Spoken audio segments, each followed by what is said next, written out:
Hey, welcome to Socialism for All. Today's date is December 6, 2025, and for the last few days I've been spending time replying to comments from about the last month, and this took me long enough that I thought I should probably just turn it into a video. After all, I put about as much effort into all of these comments collectively as it would take to make a video, and I just didn't want to, duplicate that.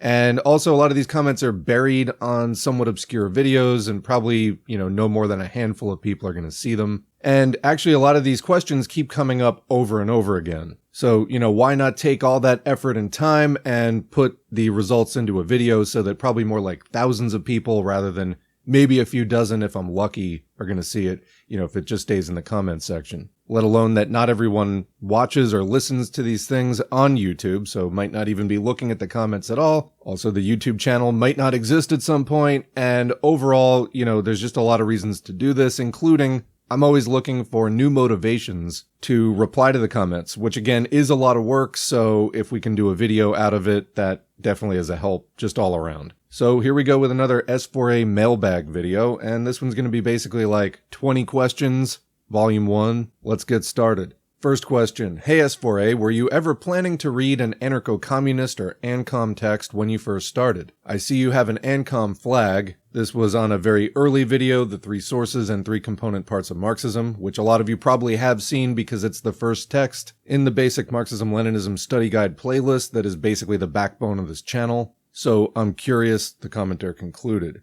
And the answer is yes. Originally, the background was the black and red anarcho-communist flag with the hammer and sickle over it, which I described as 2/3 communist, 1/3 anarchism, as I leaned towards Marxism, but was willing to deal with anarchists. The reality is this didn't work at all in practice once I tried it. Whenever I did anything Marxist or Marxist-Leninist, all the anarchists would start screeching about, "You're doing tanky stuff." And also, the more that I studied Marxist criticisms of anarchism, I found that they were right in line with my own criticisms of anarchism, although more articulately expressed. So overall, it wasn't long before I just embraced Marxism-Leninism, left the anarchism behind, and to me this was a very natural progression of where my thinking was already headed. And for those interested in what are the Marxist criticisms of anarchism, basically that anarchism is more of an individualist and therefore a petty bourgeois ideology, although that they state that their goal is to abolish capitalism, same as ours. They approach this question from a standpoint of individual liberation rather than class liberation, as well explained in Stalin's excellent Anarchism or Socialism, which we have on the channel and you'll find in the playlist.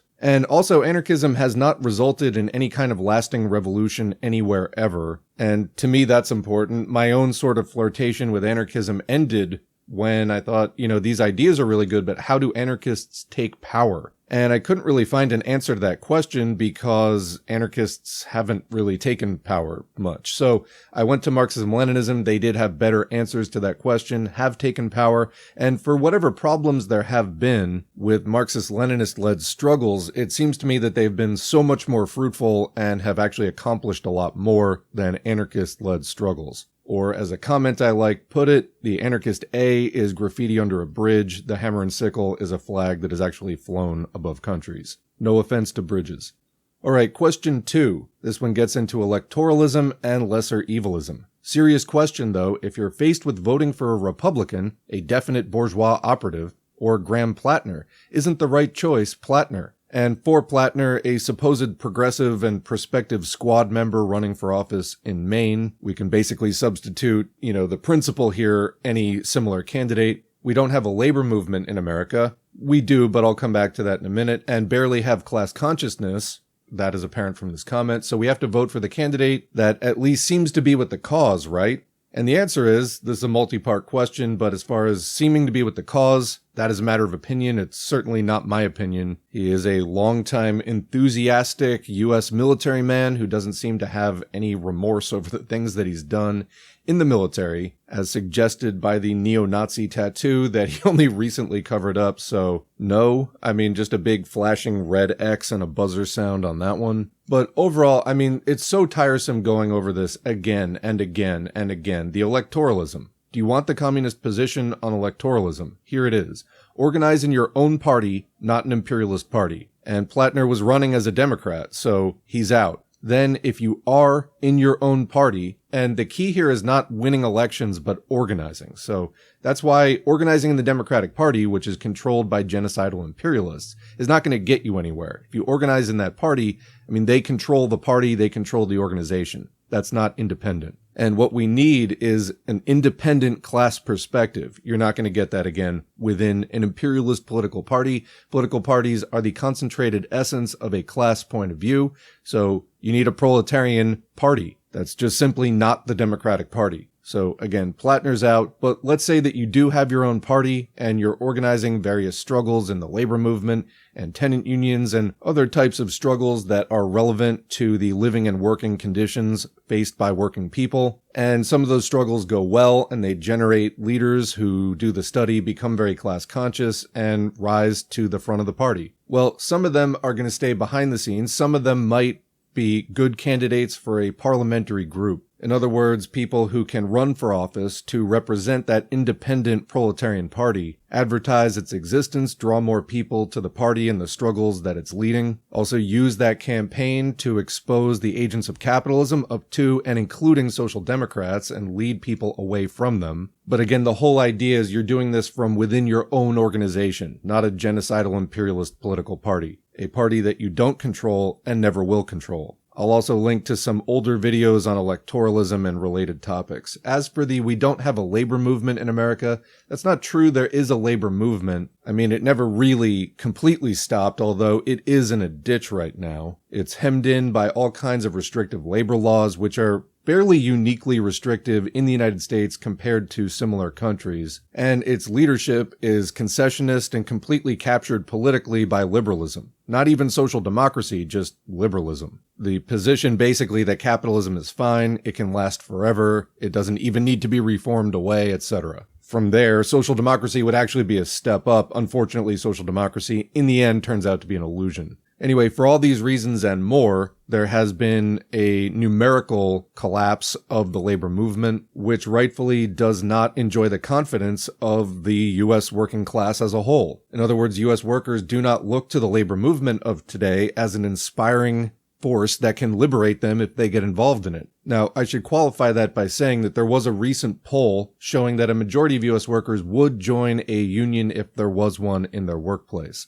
However, as anyone who has been involved in a union campaign or been close to one knows, there's a lot of risk, and a lot of people don't necessarily see it as worthwhile, or they just have bills to pay, and if they lose their job, they don't have a safety net, so they really can't stick their neck out, even if they want to, because they'd just be completely screwed, and they really don't know if other people are going to have their back. So these are some of the factors that have gone into the U.S. labor movement being collapsed, down to a really low level since about 1960, which was the peak. Not coincidentally, the international communist movement was a lot stronger at that time as well. It just felt like workers could do anything. And we can. But it doesn't necessarily feel like that today, so we've got to restore that courage, the inspiration, and the sense that people are going to have each other's backs, have solidarity. And that'll result not just in the quantitative resurgence of the labor movement, but what really goes hand in hand with that is it's being a mass movement that people believe in. That means inspiring bold leadership that isn't just promising to sell people out and give them more capitalism. Nobody's going to risk anything for a movement like that. It's totally absurd to think otherwise. People need to remember and be reminded that the labor movement and its political arm, the international communist movement, is the reason why things ever got better for anyone in the 20th century. And that the reversals in the class struggle in the late 20th century are why we're having collapsing living standards today. The capitalists have gotten the upper hand. And that includes capturing the ideology of the supposed resistance organizations. That's why we need a thorough purging of concessionism and social democracy out of the trade unions, an upgrading from trade union organizing practices to industrial unionism in defiance of U.S. labor law because it's more effective, and an upheaval and purging of revisionism in the communist movement, which is really an international problem at the moment. The bottom line is that labor unions are the main organ of proletarian struggle, and that the Communist Party is really an outgrowth of that. So, no, I mean, just voting for more squad members so you can get your squad up from 5 members to 6, or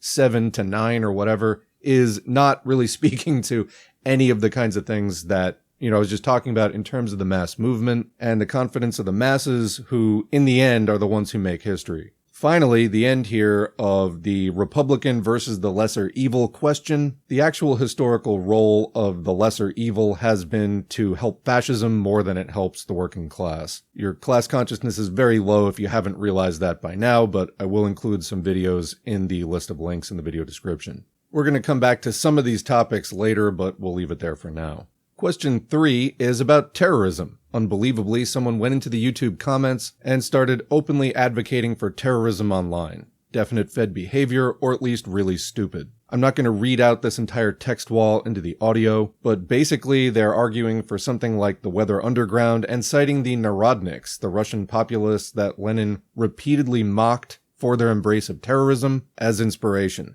The answer is Marxism-Leninism explicitly rejects terrorism in favor of mass struggle. As I said, Lenin mocked the strategy of terrorism, which was touted by the Narodniks as, extra daring or extra bold, whatever, as ultra-left individualist adventurism. Activity which basically is designed to look and sound ultra-revolutionary, but which is actually divorced from mass activity, self-indulgent, and usually counterproductive. I will also link an audiobook from UK anti-revisionist Bill Bland speaking against terrorism.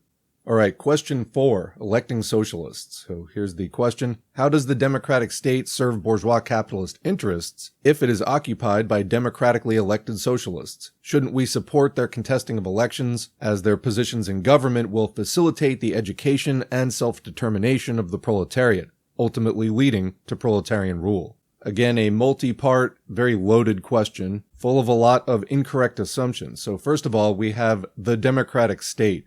This is a reference to the capitalist government, and that is incorrect. Even the most democratically organized capitalist government is a very limited kind of democracy. It is bourgeois democracy. It is just one mask of capitalist rule, fascism being the other end of the spectrum. The term that we use for the overall rule of the capitalist class is the dictatorship of the bourgeoisie, and that dictatorship can take various forms, from the more quote-unquote democratic to the more openly and nakedly tyrannical. But again, even the most democratically organized capitalist government is not going to let you vote in socialism, which is exactly what this comment is implying. So I would point you here to the Weimar Republic, when the Kautskyite Social Democrats in Germany helped to put down a communist uprising in 1918 to 1919 because these quote-unquote socialists wanted to avoid a Soviet-style revolution and revolutionary government, and saying, no, we're going to keep the capitalist democracy. Look, we just got, the Reichstag, the parliament. We're just going to elect more and more socialists to it and gradually take it over. What was the outcome? Well, about a decade later, Hitler was the outcome. So I would not call that proletarian rule. But yeah, basically what this is arguing is exactly Kautskyism. Lenin trashed Kautsky repeatedly and deservedly for promoting the capitalist lie that their democracy was class neutral. It isn't. Whenever there's a revolution, and remember the capitalists came to power in revolutions, they get rid of the old government and set up a new one based around their class rule, their class interests, and what kind of society they're trying to build. Capitalists set up a government that helps to build, maintain, and expand capitalism. And as soon as you start electing too many socialists to that, they're just going to get rid of the democracy and say, no more elections. National security, whatever, we can't allow the elections to jeopardize the future of our country, etc., etc. Another example is Chile. Salvador Allende was a pretty legit socialist, however not a Marxist-Leninist, and was elected to power, which was championed by the revisionist Soviet bureaucracy at the time. However, it failed spectacularly because without the movement behind you to defend against counter-revolution is going to win. That's exactly what happened. I'll link the tragic events in Chile from Hoja on that, as it's a very good exposition of why the Allende presidency failed. Alright, number 5. This is really more of a comment, but it's taken me months, but I've finally gotten here. A bit worried that most of it, this is referring to Capital Volume 1, will go over my head, but even understanding 5% is better than understanding nothing because you didn't even try. Yes, Capital Volume 1 is near the end of the basic Marxism-Leninism study guide. It's number 25 out of 26 texts. And although it is a complicated text, very complex sentences, a little hard to understand sometimes because the language is in a style that we don't always recognize today or aren't as familiar with, I would say that if you made it through the previous 24 texts, you're pretty much primed to get Capital. So that's going to set you up for more success than you might be expecting. And yeah, try to get as much as you can. You can always come back to it later. The thing about Capital, I would say, it's a very long book, 33 chapters, and some of those chapters are more theory-intensive, some are more history-intensive. Even if one chapter kind of goes over your head or you're having trouble visualizing some of it, Marx often uses the later chapters to illustrate some of the theoretical points that he made in earlier chapters, so that might help it to click. But just get in there, do the best that you can. You're going to understand more than you expect, and just having it in your brain will help you. You can, again, always come back to it later.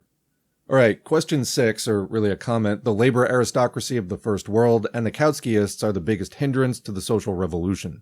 I just wanted to comment on this comment because I see people using labor aristocracy incorrectly sometimes. There's a reading in which that comment did this and a reading in which that comment did not do this. I'll say that the reading in which they didn't do it is that the labor aristocracy of the First World, if you're referring specifically to the trade unions, or in other words, the economic or industrial arm of the struggle, and then the Kautskyists as being the political arm, because Kautsky was a political leader, that's correct to separate them out. They're technically different things. However, they are the same thing in that the labor aristocracy of the First World is basically that union leadership, which is allied politically with reformist social democracy, anti-revolutionary social democracy of the Kautskite type. And we mentioned Kautsky before. For people who are really behind on that, Karl Kautsky was a German socialist leader, at one time a good Marxist when he was writing works like The Road to Power, really rose to prominence as one of the main Marxist leaders in Europe and a major leader of the Second Socialist International. However, later he became completely ensnared in opportunism, bound up with capitalist politics, and endorsed World War I, which would have been a major opportunity for socialist revolution in Europe. Instead, he signed off on workers killing each other on behalf of imperialism, and again, helped directly to put down the German communist uprising, helping to pave the way for the rise of the Nazi Party. However, as far as some people, and I don't know that this commenter was doing that necessarily, but some people using labor aristocracy of the First World incorrectly. I've seen people going as far, and I think that this is influenced by Maoist Third Worldism, that there is no proletariat in the United States. That is incorrect. You can say that the proletariat, which is a term that refers specifically to somebody's class position, in this case being a dispossessed wage worker who has to sell their labor power in order to live. You can argue that, on the whole, the proletarians in the imperialist countries have been influenced by capitalist culture, resulting in their becoming, to a greater or lesser degree, somewhat bourgeoisified, as Engels said. But that just gives us a false consciousness. It doesn't actually change our class standing as proletarians. I've seen some very confused people throwing around the term labor aristocracy to mean every worker living in an imperialist country, even those living in abject personal poverty, as bourgeois. It's ridiculous. You make yourself sound absolutely ridiculous saying and writing stuff like that. Don't do that. That's ultra-leftism of an extreme degree. It's just off the charts. It's completely wrong and goes against basic Marxist definitions of class. So sometimes people use labor aristocracy in this way, in other words, as a synonym for workers who are, quote, bourgeois, by virtue of which country they live in. That's really not what labor aristocracy means. An example of labor aristocracy is the AFL in the United States. So that is a union that is very old, and it was always known as one of the most conservative trade federations. They would scab against other unions. They were basically guided by the ideology that there were certain deserving white male breadwinners, and they were trying to play a role that would preserve a stratification of the working class. Basically saying that some workers could and should be unionized while other ones were unorganizable or whatever, or just saying that, they didn't really deserve it because the work they were doing wasn't important enough. But basically, a fair day's wage for a fair day's work, that was their slogan. That would only apply to the people, the elite, the sort of elite of the working class who got in there. And so they got a better cut.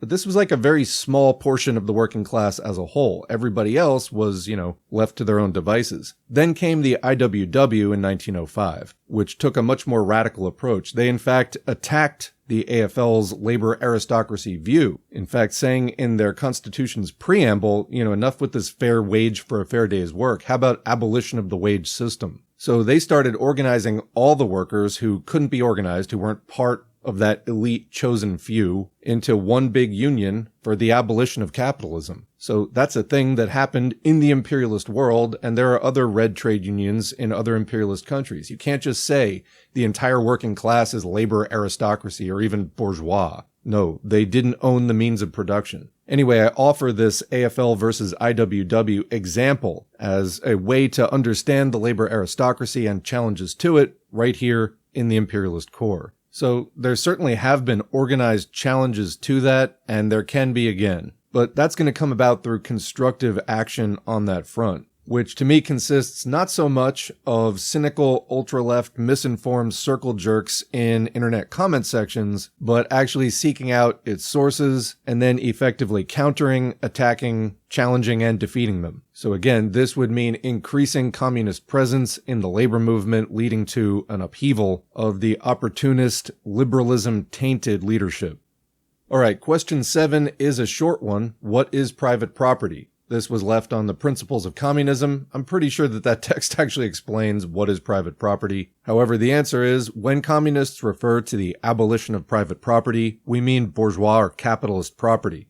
That means workplaces and infrastructure, which require whole teams of workers to operate productively. So, in other words, the production process is socialized, but the property is not. In capitalism, that property is held in the private control of a capitalist or a group of capitalists, a firm, whatever. And if you want more of an explanation on that, Chapter 2 of the Communist Manifesto, which we have on the channel, explains it really well. I'll quote a little bit of it. Quote, "All property relations in the past have continually been subject to historical change, consequent upon the change in historical conditions. The French Revolution, for example, abolished feudal property in favor of bourgeois or capitalist property. The distinguishing feature of communism is not the abolition of property generally. In other words, there will be some property in communism, but the abolition of bourgeois property specifically. Modern bourgeois property is the final and most complete expression of the system of producing and appropriating products, that is, based on class antagonisms, on the exploitation of the many by the few. In this sense, the theory of the communists may be summed up in the single sentence, abolition of private property." Unquote. And from there, Marx and Engels go on to say that they're not referring to personal property, and in fact, capitalism is the system that is already depriving you of personal property and turning you into a propertyless wage worker completely dependent upon the capitalist machine, and that communism will actually turn that machine back to the workers that built it. All right, question 8 is about running a channel. I really appreciate your channel. You make communist theory and history available to so many people. It is simply awesome. I thought about doing a kind of knockoff channel in German, my mother language, but I'm unsure if I can. Could you answer some questions for me so I can figure out how I can do it? And then the questions, how long do you usually need for about an hour of video? What kind of microphone do you use? Your sound is great. Do you think I should have a historical, theoretical background on every audiobook? Or do you think it's fine if I'm kind of a theory beginner myself? Would you be mad if I copied some of your playlists, as in, I'm pretty sure you have a beginner playlist? If I chose the same, maybe changing some books and writings, etc., would that be fine with you? Thanks for your work, keep going, and to the other comrades, stay educated. Alright, and then the answers. How long do you usually need for about an hour of video? And I would say that for every minute of finished video, you should expect to spend 3 or 4 minutes working if you want to retake lines where you recorded weird mouth noises, chair squeaks, etc., which I would recommend. As to my microphone, I use a Shure SM57 into an external preamp, into an analog digital converter, into the computer, so it's not just a USB mic. But while an SM57 isn't that expensive, the overall setup involves several pieces of equipment, so you should probably just start with a good USB mic, especially if you haven't run a channel before and you don't know if it's really going to be for you. As to having a historical or theoretical background on every audiobook, I said I started the channel knowing some basic theory and with experience in activism, but I hadn't studied much. In fact, the channel was my way of getting myself to do the reading and seeing who else wanted to come along for that ride. So you don't need extensive knowledge just to get started. I mean, what I did, I chose the basic Marxism-Leninism study guide, which is designed to bring beginners up to at least an intermediate level, and just kind of documented my progress on that. Of course, we did a lot of side readings and other videos, but I mean,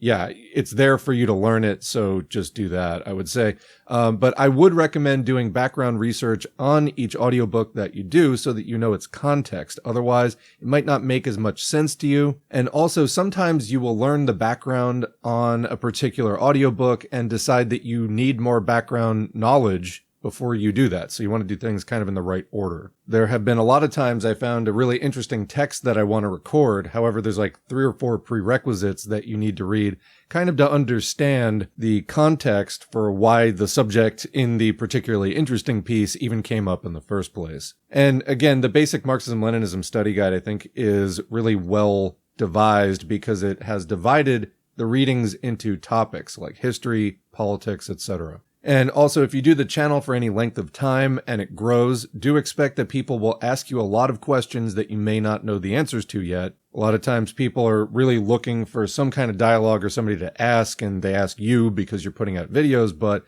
if you really are a beginner, there is just no way to learn everything all at once. So you have to be patient with yourself. It is frustrating. You want to answer the questions. You want to look like the answer man that people are kind of trying to make you into. But again, you just got to be patient with yourself, and hopefully they will be patient with you too. As for the playlists, no, I definitely wouldn't be mad. They're mostly not even my playlists. What I did was I recorded other people's and parties' recommended or required reading lists, so that's fine. You can also look at parties in your country and what readings they suggest so that you can help your local comrades to do the studying that's required to join those parties, or at least to be conversant in what those parties are promoting. And I also linked to 2 old videos that I did on this. This was in July 2021. Socialism for All number 17. The first video is reply to Bad Mouse Productions video, Why Did I Drop Off the Earth? AKA How Not to Give Up and Lose. And S4A's July 2021 tips on how to start a socialist YouTube channel, doing audiobooks and discussions, etc. I should caution you, I haven't looked at those videos in a long time. Really, I don't think at all in the 4.5 years since I made them, so they may contain some out-of-date stuff. But a 1.5 years into the channel or so, that's where my head was at.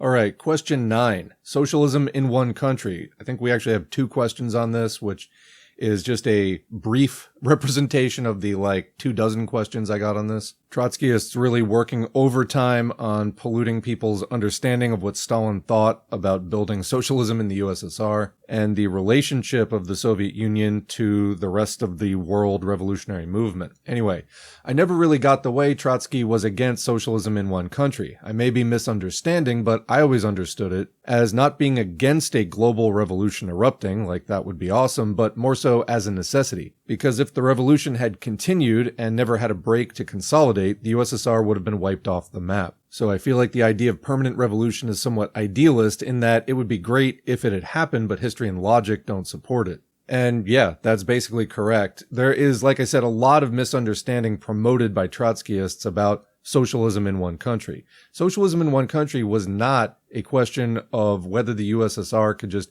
be socialist forever, having socialism in one country and never worrying about the rest of the world, but that's not what anybody thought ever. We'll go into this in more detail in a later question in this video, but essentially socialism in one country was a debate about whether socialism could be built in Russia at all because it was relatively less advanced in terms of its capitalism in comparison to the other imperialist countries. So the Menshevik position, which Trotsky had, was that other revolutions needed to take place in Europe before Russia could even build socialism, not that they could hang on to it once they had built it. The Menshevik position, being conciliatory toward capitalism as always, was saying, no, not socialism yet. Even after the revolution, they were like, no, can't do socialism yet. Have to keep doing capitalism, at least until more revolutions happen in Europe, and, who knows when they're going to happen. Now, they did do the NEP, but that wasn't about this question. That was about rebuilding after the war. And like I said, we'll come back to this in a later segment in this video.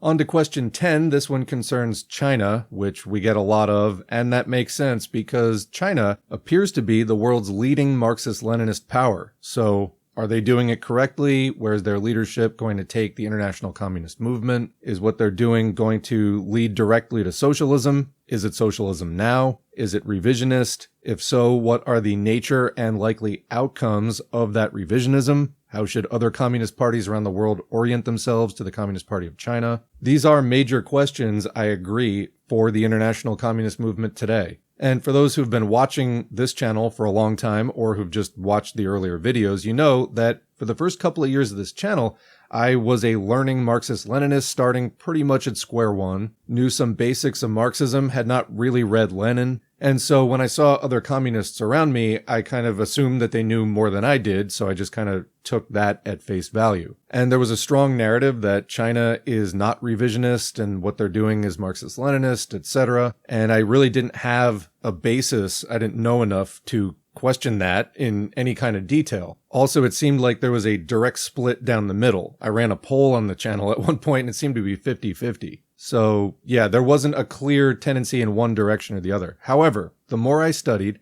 and the more questions that I had about China, and the more that I couldn't really get good, what I felt were quality, in-depth answers to those questions, but just kind of like really superficial answers that brushed away a lot of the deeper criticisms or concerns, the more I gravitated to a more critical viewpoint. And yeah, today, after years of study, I've come to the position that basically China's doing a kind of pseudo-national liberation social democracy. If that sounds confusing, it's because it is. The most common term is social imperialism, which goes back to Lenin, criticizing social democracy for being socialist in name, but imperialist in deed. The thing about that is that at that time, World War I, there had not been socialist revolutions in Europe yet. So there had never been a situation where a country had a revolution and started to build socialism, but then the ruling party became revisionist and started to slide backwards toward imperialism. In fact, I'm not aware, there could be, but I'm not aware of any texts where that is anticipated, theorized about, or, even some prescriptions for what to do if that happens are discussed. Most of the pre-USSR discussions of capitalist restoration have to do pretty much with like invasion and overt overthrow with clear and open ties to, foreign imperialism. Of course, working in tandem with the overthrown capitalist class of that country, but basically that this would be not a question of just, decades down the line, the Communist Party starts to resemble Social Democrats. And as they were really trying to get the first revolutions off the ground at that point, it makes sense that that was their primary concern rather than the more long-term concern. So you can kind of understand why there wasn't, excessive amounts of ink devoted to that. Anyway, the point here is that when Lenin was writing about social democracy, it was mostly from the side of a pre-revolutionary, still capitalist society. The reality, though, is that even a communist party can slide backwards from the other direction into social democracy as well, resulting in, again, social imperialism. But in this case, bearing maybe more characteristics of socialism, but starting to backslide and resemble the next most advanced stage of development, advanced monopoly capitalism or imperialism. This happened in the USSR in the 1950s into the 60s, resulting in the Sino-Soviet split. We have a playlist on that. I personally was really shocked at how revisionist some of the ideas coming out of the Khrushchev-led CPSU were. For example, not the dictatorship of the proletariat, but the dictatorship of the whole people. What? I will include a link to that playlist in the video description. So, has the same thing happened with China? Are they still working towards socialism, or are they sliding closer and closer backward into fusing with the social democracy around the rest of the world? As I've gotten back many very inadequate answers to what I think are reasonable Marxist questions, I'm definitely leaning more toward the latter. Anyway, let's get to the question. This is probably something you won't respond to, but maybe other people might. But in your view, do you think that Dungism, which is to say the ideology advanced by Deng Xiaoping, Dengist Three Worlds Theory, which was announced in the late 1970s, will ultimately devolve into full-on imperialism? Now, let me just add, I think that the question should have ended here, but now we have a lot of loaded stuff that is not really based on anything, or not very much, that just makes the question so much more difficult to answer. Here we go. I'm a manufacturing worker. Okay, that's not really relevant, but just diving into a lot of these things. So, in other words, somebody who hasn't really studied yet, let's keep that in mind.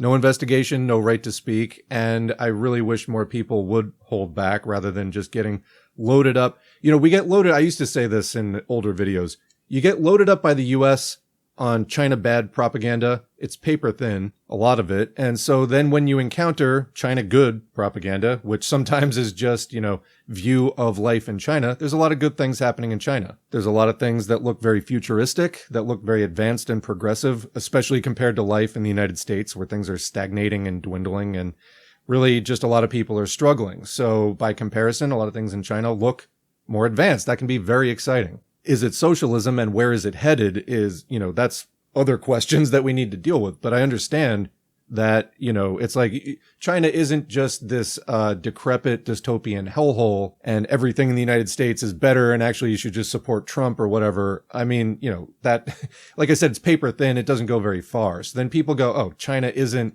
this hideous, hell on earth, at least, no more than any other modern developed country. And then here's the illogical part. So maybe all criticism about them is completely wrong.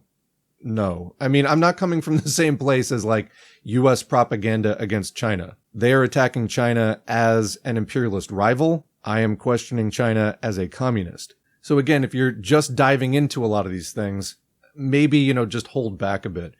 Continuing, my take as a working class person, again, how many times you want to stuff that into the sentence, is generally biblical. Okay, not really standards I would use, but as in you'll know them by their fruits. United States fruits are objectively barbaric in terms of their historic colonial and imperial exploits, but that just doesn't clock with me in terms of how China is operating. Time out. What's the timeline here? How long has the United States been doing what it's doing? How long has China even had advanced modern manufacturing technology? Not very long. In fact, a lot of the concern here is that China in the future, as the United States goes further into decline, is going to basically receive the past torch and continue some of that legacy in a new form, but basically serving the same purpose, preventing socialist revolution. And before you say, wait, that's crazy, they're communist, they're led by a communist party, why would they prevent socialist revolution? Well, that is the entire purpose of social democracy, and it was the criticism that China itself made against the Soviet Union.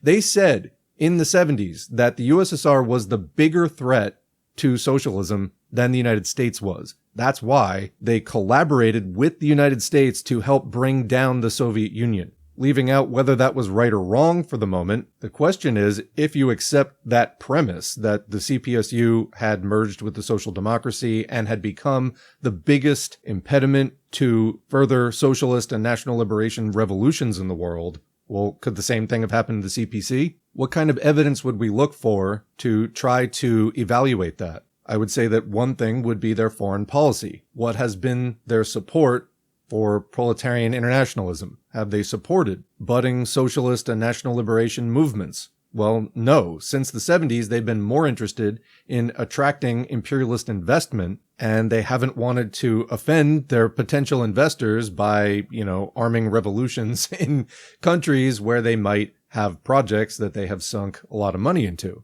Actually, what we've seen since 1978 has been very few new revolutions, then no new revolutions. So basically, the international communist movement has come to a standstill, more or less, then a major subtraction from the socialist camp when the USSR and the revisionist-led countries of Eastern Europe collapsed and became capitalist again.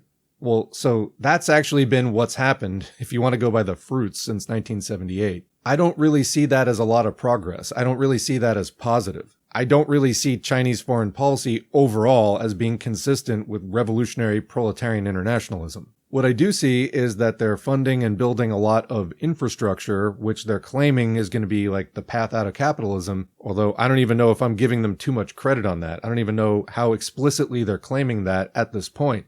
I mean, there's Chinese companies helping to build the Israeli occupation. Like, what exactly at this point is in line with socialism other than this, multi-stage 5D chess of like, we're going to build roads and then, a bunch of hazy steps, then socialism. I mean, the backing off of class struggle, it's murky at best here. Okay. So if we want to judge them by their fruits, let's continue. It seems that they're definitely making inroads internationally, but their model has not been through coups, wars, assassinations, and sanctions like the US.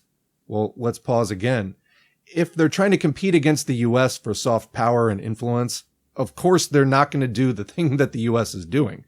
So if they can achieve what they're trying to achieve by being not the US, of course they're going to do that. Possibly being overly cynical here, I don't know, I'll risk it. I talked earlier about how the capitalist governments will use democratic facades when they can afford to do that, and then they revert to fascism when they need the fascism. In other words, capital does what capital has to do to keep capitalism rolling. So what we're trying to evaluate here is, are we looking at class struggle or just two rival imperialisms? Because Marxism-Leninism is very clear on inter-imperialist conflicts. We don't take either of those sides. We try to turn the inter-imperialist struggle through revolutionary defeatism into social revolution. Let's remember also, if we are talking about two rival imperialisms, the one thing that they both have in common is maintaining imperialism. In other words, preventing social revolution. Now, in the past, the opportunist Kautskyites called themselves socialist in order to prevent revolution, and they did that.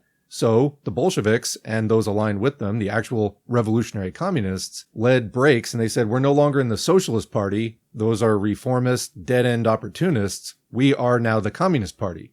Well, now it seems like maybe they are using the name communist as well to try to fool people, thinking that they're supporting revolution into supporting more dead-end opportunism. And they will get as sophisticated as they have to try to prevent socialist revolution. That's why we have to study to sharpen our class consciousness and stay one step ahead. Because ultimately the logic here is not that complicated. We can't just be fooled by the name that somebody is calling themselves. Let's continue, but by social projects of mutual benefit. All right, so there's a claim. They've just asserted that what China's doing results in mutual benefit for China and whatever other country they're building stuff in.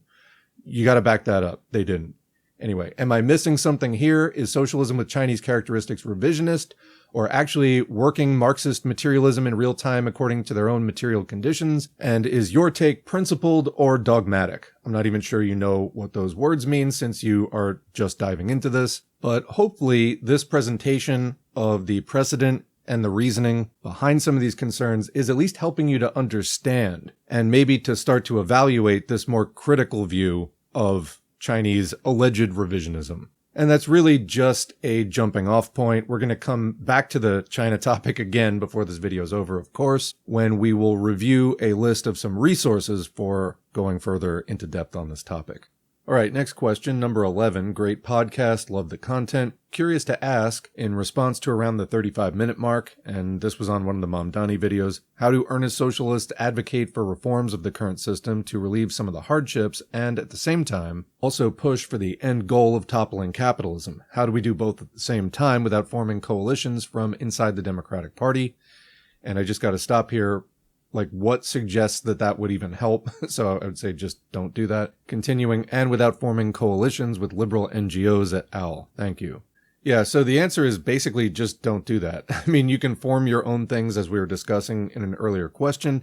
And what you do with the Democratic Party, the liberal NGOs, any other bastion of liberalism, you fight them politically because you're competing for influence and leadership with them. And you constantly expose them as traitors to the working class. Now, that sounds simple. I mean, they're propped up by capitalist money and so on, but I mean, that's what you have to do. We just simply have to use the resources that we have to win. You know, here the adage, if you can't beat them, join them, really does not apply. That's not going to help.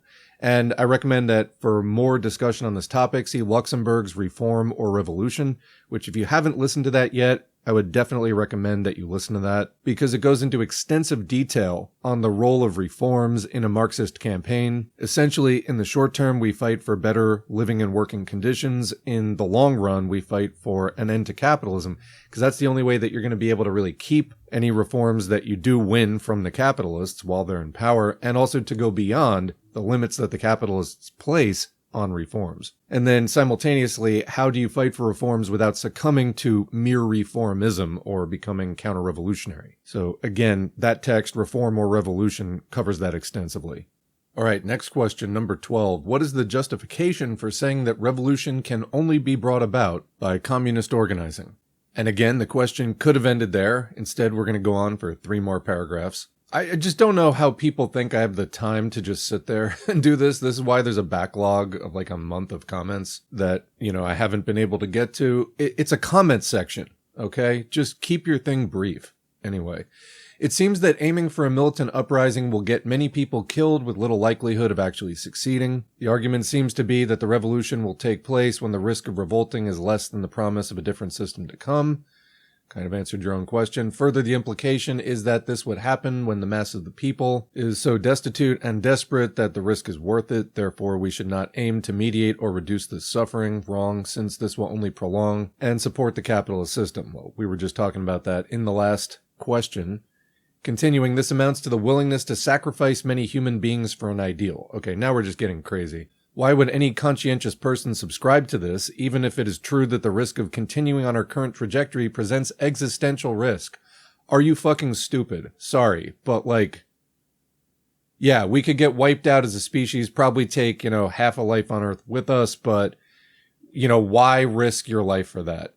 Amazing, amazing. Just standing ovation. Terrible reasoning and or lack of courage. I don't know.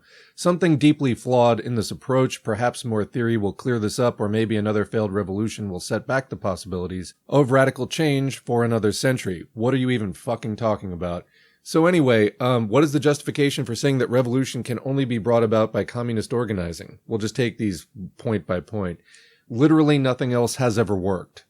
So if you can point to something else ever working, maybe we could have a conversation, but it's the only thing that has ever worked. Next, it seems that aiming for a militant uprising will get many people killed with little likelihood of actually succeeding. Well, it has succeeded numerous times, and you try to strategize the whole thing so that you launch it at the most effective time when the people want to do it, and when you have good tactics in place and everything like that so that you maximize your chances. And yes, overall, the masses tend to get in a revolutionary mood when the risk of revolting is less than the promise of a different system to come. But it's not just about people being desperate and destitute. They have to actually have some hope of winning. And, people don't just go blindly into the meat grinder. I mean, that's what we do in capitalist wars. They just feed us into the machine as they fight with each other. Revolutionaries, on the other hand, are trying to win, and we don't just engage in suicidal campaigns that are going to collapse the entire revolutionary effort. So I don't know really where you're coming from on that. And also, there is a claim that communists say that we should not mediate or reduce suffering since this will only prolong and support the capitalist system. This is a fundamental misunderstanding we were just discussing in the last comment. Actually, no, you fight for reforms along the way, which leads up to a revolutionary moment. So, yeah, that's just completely wrong. Nobody says that. This amounts to the willingness to sacrifice many human beings for an ideal.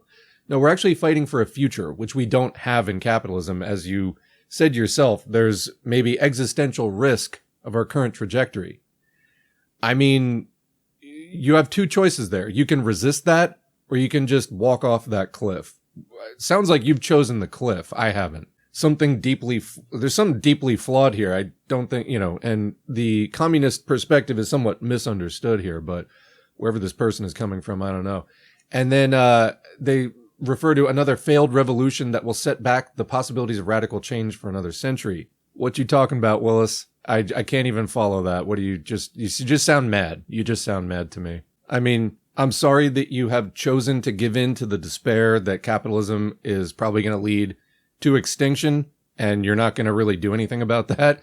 I mean, you're arguing against revolution here, but what are you proposing in its place? I'm not really hearing anything. Just the sad, sad song of the despairing liberal. All right, on to the next question. We got another one about China as a civilization country. This is a weird one. Bear with me as I navigate this text wall. This is on the Against Dungism video. I think this was a reply to somebody else's comment. Anyway, this is precisely the biggest misconception Western socialists have about China.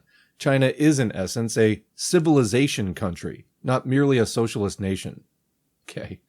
As early as around 300 BCE, Chinese culture had already put forward socialist ideas, such as a, quote, world of great harmony where the public good is shared by all. We'll address this later, but Marxist socialism doesn't really have anything to do with that, in the sense that Marxist socialism is based on high technology that overcomes scarcity. But just think about how long ago that was. Wow, very long ago. Thank you. For Chinese society, despite undergoing social transformations, what endures eternally is its civilization. The Chinese people's identification with communism will never surpass their identification with Chinese civilization. When socialism suits China, it is adopted. When it no longer fits, it is adapted by China.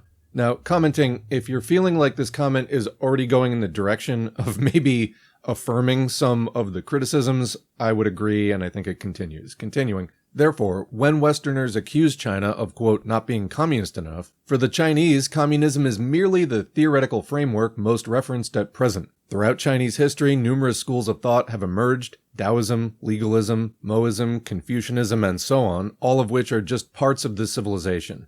This is why when Westerners draw on communist theory, they establish countries like the Soviet Union, which continuously export ideology. Similarly, when Westerners draw on liberalism and bourgeois principles, they create nations like the United States, which also incessantly promote their ideologies. This is also why Western communists like yourself remain entrenched in the belief that China has betrayed socialism. Completely different civilizations, completely different societies.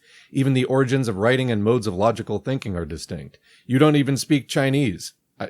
I don't know who this person is, and I don't know who they were responding to, but I'm pretty sure they did not know what languages this person spoke. This is the greatest ideological gap. End of comment, thankfully. So basically, according to this person, the Chinese government is just sort of toying with communism. They're doing their own thing. They're just doing Chinese civilization. China is somehow above the class struggle, according to this person. And they never mention the class struggle, but the implication is like, they're just keeping their society going. Yeah, they dabble in socialism. Whatever, they don't really care about it. And, that is how it comes across sometimes. The reality, though, is that Marxism is scientific socialism. The class struggle is real. China is part of the global class struggle.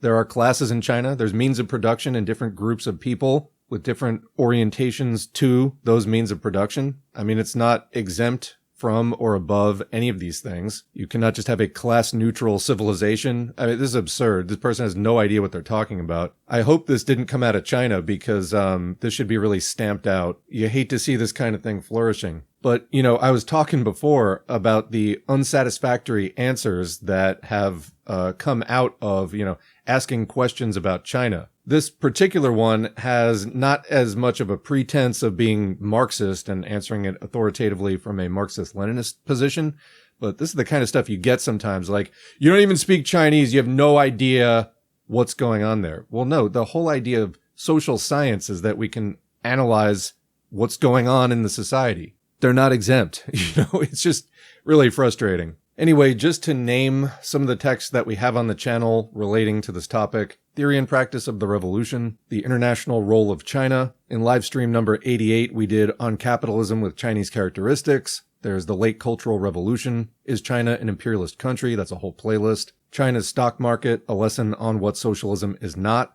Against Dungism. And then two that we haven't done on the channel yet, but I'll link to the PDF: Socialism Cannot Be Built in Alliance with the Bourgeoisie, and Hoja's Imperialism and the Revolution.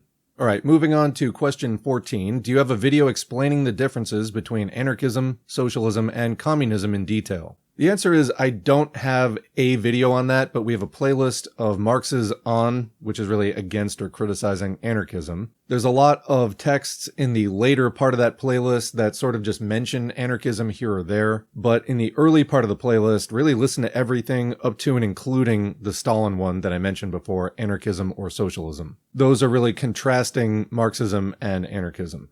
Then as for socialism versus communism, prior to World War I, the entire Marxist movement called itself social democratic, but after the opportunists, led by Kautsky, we've been mentioning Kautsky a lot today, endorsed World War I and denounced revolution, a lot of what we know today as reformist social democrats or SOCDEM stayed in the parties that were calling themselves socialist or social democratic, while the revolutionaries renamed their parties or split off and made a new party as communist. We've been discussing that in some of the most recent videos about the Comintern. The Communist International was set up basically to facilitate that process and to coordinate all those parties. For more on this topic, see the Basic Study Guide, the Basic Marxism-Leninism Study Guide playlist, from the Proletarian Revolution and the Renegade Kautsky through Marxism and Reformism, so kind of the middle of the playlist, as well as the April Theses, in which Lenin said, instead of social democracy, whose official leaders throughout the world have betrayed socialism and deserted to the bourgeoisie, specifically the so-called defensists, or the ones that were in favor of people fighting for the defense of the homeland in World War I, and the vacillating Kautskyites, we must call ourselves the Communist Party, unquote. Still, communists called the lower transitional stage of communism socialism, which is why the USSR had socialist in its name. Alright, question 15. Back to socialism in one country. I have a question. Do you think possibly the cause of revisionism is socialism in one country? Just sitting there, and this is their take on what socialism in one country is, just sitting there and letting the capitalists and their countries pressure you until you inevitably collapse. Well, that sounds like a pretty bad strategy, but is that what socialism in one country was actually about? The answer is no, it wasn't. And I pointed this person to a video on the channel called On the Final Victory of Socialism in the USSR from 1938 by Stalin, in which Stalin reviews the conflict, basically the 20-year-long conflict on this topic. While we're talking about it though, let's review some Stalin quotes. Did Stalin think that the USSR could just build socialism and then not worry about the outside world? Because basically that is how Trotskyites and people in their orbit tend to view socialism in one country. They portray it as a nationalistic foreign policy which does not care about the world revolutionary movement. Well, let's read from Stalin's Foundations of Leninism. Quote, "But the overthrow of the power of the bourgeoisie and the establishment of the power of the proletariat in one country does not yet mean that the complete victory of socialism has been ensured. After consolidating its power and leading the peasantry in its wake, the proletariat of the victorious country can and must build a socialist society. But does this mean that it will thereby achieve the complete and final victory of socialism? I.e., does it mean that with the forces of only one country, it can finally consolidate socialism and fully guarantee that country against intervention and consequently also against restoration? No, it does not." Let's repeat, no, it does not. For this, the victory of the revolution in at least several countries is needed. Therefore, the development and support of the revolution in other countries is an essential task of the victorious revolution. Therefore, the revolution which has been victorious in one country must regard itself not as a self-sufficient entity, but as an aid, as a means for hastening the victory of the proletariat in other countries. Lenin expressed this thought succinctly when he said that the task of the victorious revolution is to do, quote, "the utmost possible in one country for the development, support, and awakening of the revolution in all countries," unquote. Now let's look at a quote from the October Revolution and the Tactics of the Russian Communists, also by Stalin. It goes without saying that for the complete victory of socialism, for a complete guarantee against the restoration of the old order, the united efforts of the proletarians of several countries are necessary. It goes without saying that, without the support given to our revolution by the proletariat of Europe, the proletariat of Russia could not have held out against the general onslaught. Just as without the support given by the revolution in Russia to the revolutionary movement in the West, the latter could not have developed at the pace at which it has begun to develop since the establishment of the proletarian dictatorship in Russia. It goes without saying that we need support. But what does support of our revolution by the West European proletariat imply? Is not the sympathy of the European workers for our revolution, their readiness to thwart the imperialists' plans of intervention? Is not all this support real assistance? Unquestionably it is. Anyway, it goes on, but let's go to a third quote. Again from Stalin, this time from On the Social Democratic Deviation in Our Party, by which he was referring to Trotsky. Quote, "And so we can and must defeat the capitalist elements in our economy. We can and must build a socialist society in our country. But can that victory be termed complete, final? No, it cannot. We can defeat our capitalists. We are in a position to build and complete the building of socialism, but that does not mean that we are in a position by doing so to guarantee the land of the dictatorship of the proletariat against dangers from outside, against the danger of intervention, and consequently of restoration, reestablishment of the old order. We are not living on an island. We are living within a capitalist encirclement. The fact that we are building socialism, and thereby revolutionizing the workers of the capitalist countries, cannot but evoke the hatred and enmity of the whole capitalist world. To think that the capitalist world can look on indifferently at our successes on the economic front, successes which are revolutionizing the working class of the whole world, is to harbor an illusion. Therefore, so long as we remain within a capitalist encirclement, so long as the proletariat is not victorious in a number of countries at least, we cannot regard our victory as final. Consequently, no matter what successes we may achieve in our constructive work, we cannot consider the land of the dictatorship of the proletariat guaranteed against dangers from outside. Therefore, to achieve final victory, we must ensure that the present capitalist encirclement is replaced by a socialist encirclement, that the proletariat is victorious in at least several other countries. Only then can our victory be regarded as final. That is why we regard the victory of socialism in our country not as an end in itself, not as something self-sufficient, but as an aid, a means, a path toward the victory of the proletarian revolution in other countries. Skipping over a bit, it follows from this that the danger of armed intervention exists and will continue to exist for a long time to come. End of quote. Now, I think that those quotes speak adequately to the idea that socialism in one country meant, quote, just sitting there and letting the capitalists and their countries pressure you until you inevitably collapse, unquote. That was not the thing. However, speaking to the topic of revisionism, or the weakening of the communist vanguard with bourgeois ideas, which we did see after World War II with the rise of Khrushchev, that's a more complicated topic I'm not going to get into now. But, the question was this idea, which they were identifying as socialism in one country, which was not actually the idea, the cause of revisionism? Well, no. As it wasn't the idea, it didn't exist in that way and wasn't the cause of revisionism. Okay, question 16. This was on one of the China videos. As a university student in Vietnam, I feel like much of the analysis in the article applies perfectly to our country as well. And commenting, I would agree that Vietnam does use a lot of the same language that China uses about their goals for socialism. Continuing, I've always suspected that the Communist Party's line that Vietnam is, quote, working towards socialism, a huge lie, and our government isn't remotely leftist at all, but I haven't engaged with a lot of theory yet, and I'm genuinely surprised that there is already this level of analysis about a topic that I feel like doesn't get talked about enough. In Vietnam, it is very easy to be labeled a reactionary if you don't follow the party's line. Commenting, when we were talking about China before, as the Communist Party of China maybe becoming a bloc against future revolution. This is one way that that can be implemented. Continuing, but I do hope to persuade more people to come to terms with the fact that we live in a capitalist hellhole. Even though I'm genuinely unsure whether the changes that need to take place can be done within such a party or not, given that this party has abandoned socialist principles and has been going full-blown capitalism/nationalism for decades now. I hope that I can have your opinion on what needs to be done, and some of your recommendations on what to read to have a better understanding of the situation.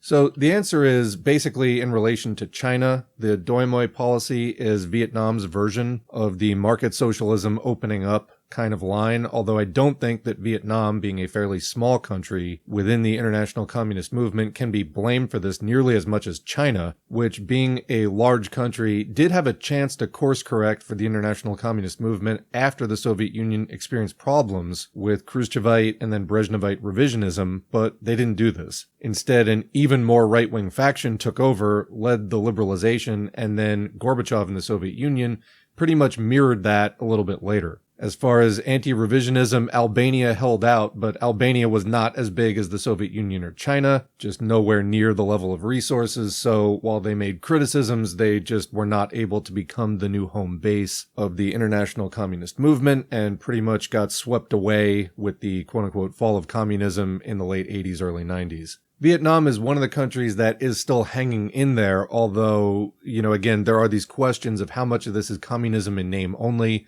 but sort of more nationalism in practice. I will recommend another YouTube channel that I like a lot called Luna Oi. She is a Vietnamese communist in the Communist Party, if I understand correctly. She has a video, Is Vietnam Socialist?, and makes the case for that. And what you have to understand about Vietnam that I think she communicates very well in that video is how much they were forced into the position that they're in. Like, they don't really want to be doing, unlike China, which had much more of a free hand in determining what its economic policy was going to be.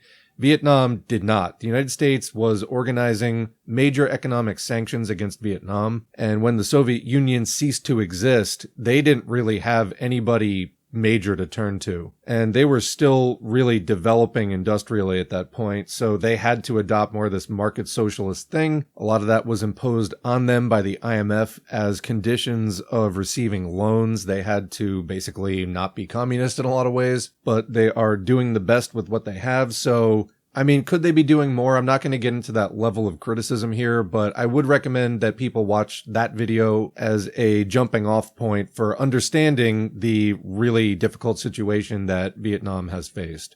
Finally, they asked, what do I think needs to be done? I think that until some major new winds start blowing in the communist movement worldwide, the current dominance of quote-unquote market socialism, Dungus Three Worlds theory, is likely to continue. Anyway, the commenter replied again. They said, true, US sanctions really forced our hand on that front, but the Communist Party have never told the truth about doi moi. Most of what you hear on the news is basically line go up BS, and they're pushing a thing called, I can't read that at all, basically our version of the Chinese Century of Prosperity.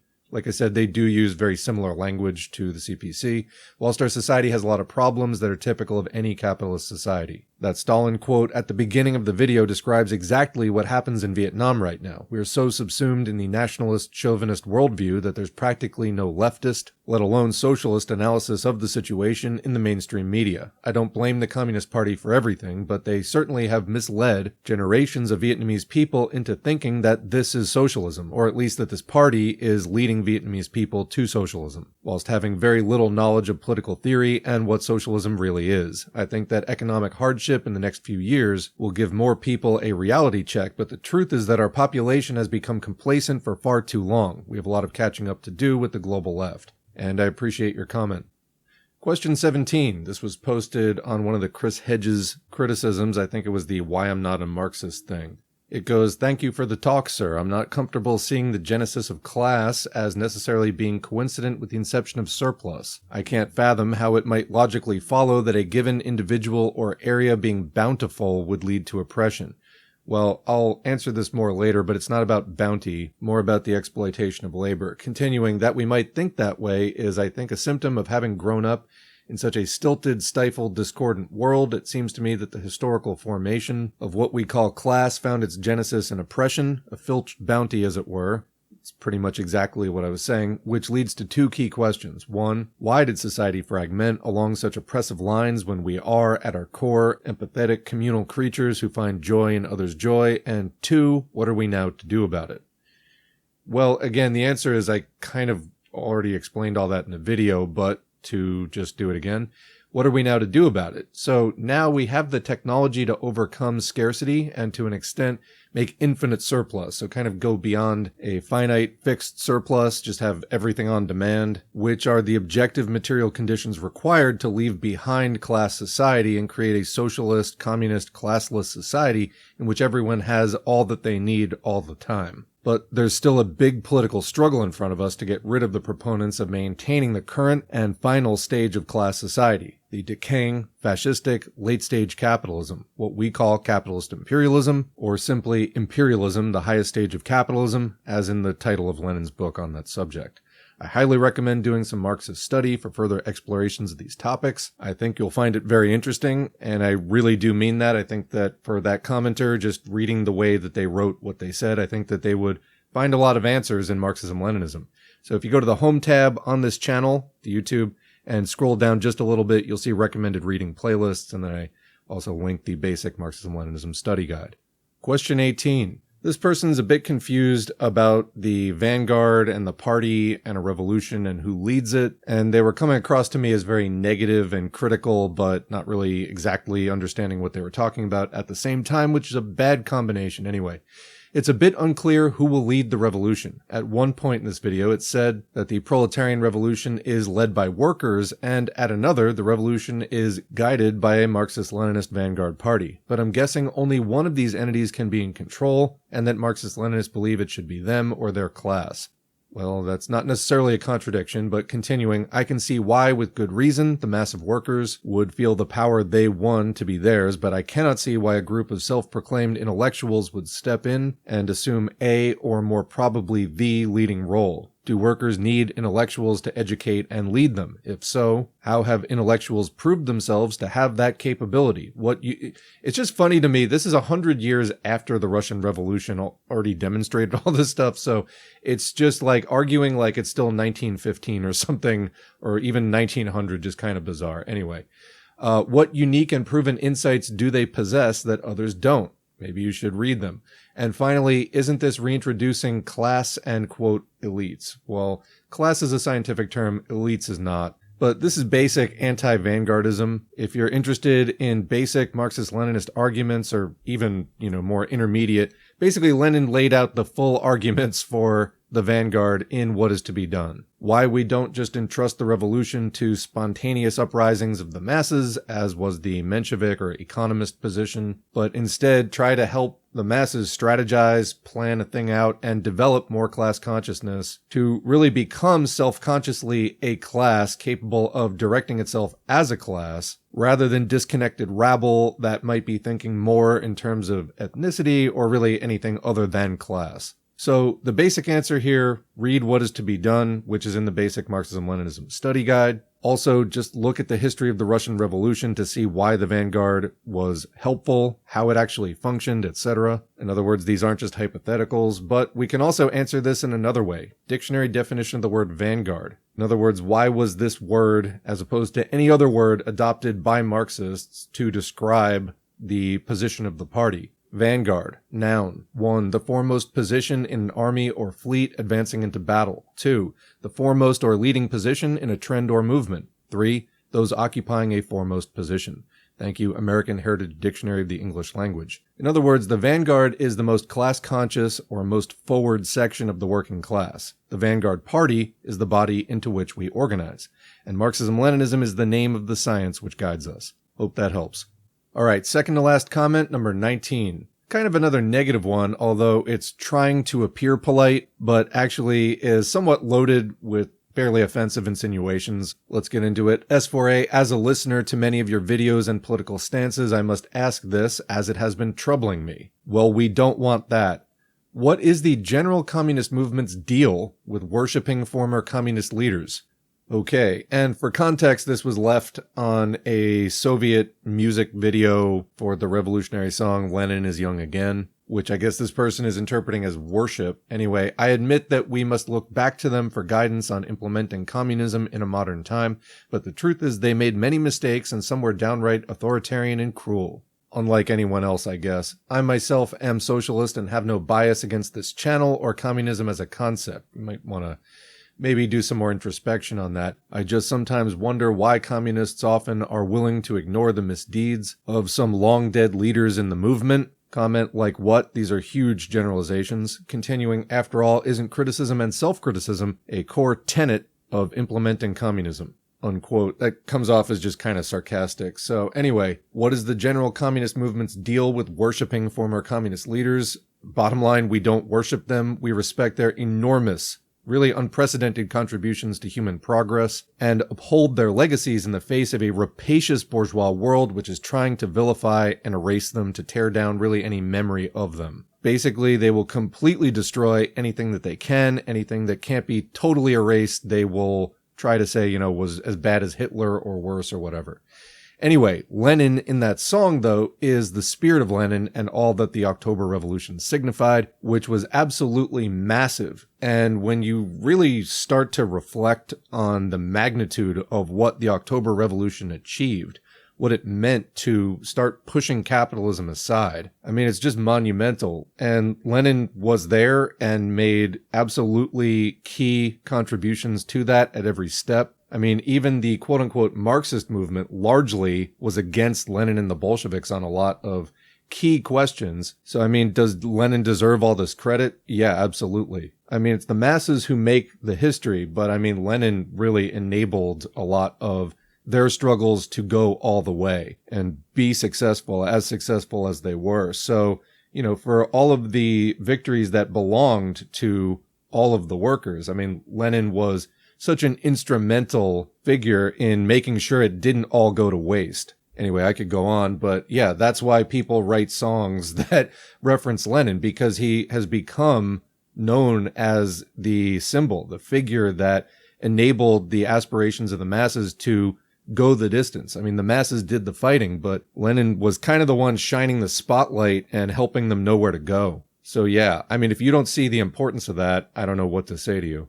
Do a lot more reading, I guess. I mean, I think you don't have an appreciation of what exactly they did. As for the rest of this, like communists make mistakes, some were downright authoritarian and cruel, blah, blah, blah.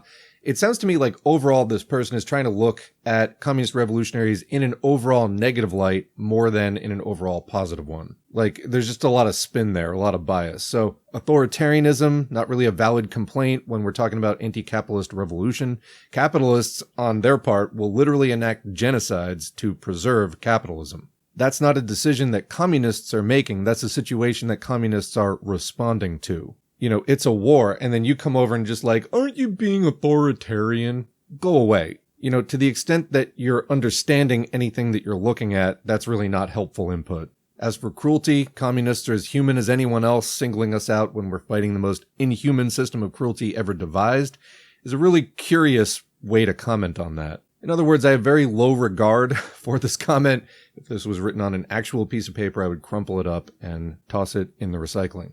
Okay, last question/comment, number 20. Thanks for being a calm, educated voice in this madness. When do you stream? I have many questions. And the answer is there's not a regular set time for the live streams right now. I used to stream regularly on Thursdays at 1 p.m. Pacific, 4 p.m. Eastern, 8 p.m. or 9 p.m. UTC, but I am no longer able to do the weekly live streams. Instead, I do them when I can, and I usually announce them in advance on Patreon, patreon.com/socialismforall. Also Blue Sky, bsky.app, also on Mastodon, sometimes on Tumblr. And YouTube on the posts, formerly the community tab. Once in a while, though, as was the case with the last live stream, I just announced it like 15 minutes in advance because I wasn't sure if I was going to do one or not, as was the case with the last one, number 130. So basically, there isn't a set time, but I do try to announce them. I definitely announce them on Patreon and often on some of those other sites as well. All right, that is it for this round of 20 questions with Socialism for All. Thanks for listening, and thanks to the current patrons and Buy Me a Coffee supporters whose names are on the screen. If you'd like to get your name on the screen, head to patreon.com/socialismforall or buymeacoffee.com/socialismforall. Every donation's encouraging, they're also materially helpful, and they allow me to spend a lot more time on this channel than I'd be able to do without that support. So if you like this channel, thank me, but also thank a patron or Buy Me a Coffee supporter, and consider becoming one yourself. Beyond that, engagement counts, so like, share, subscribe. And remember, we can agitate and educate online, but the organizing happens in real life, so make sure to take what you've learned here into your real-world political organizing. Thanks again, and we'll see you in the next video.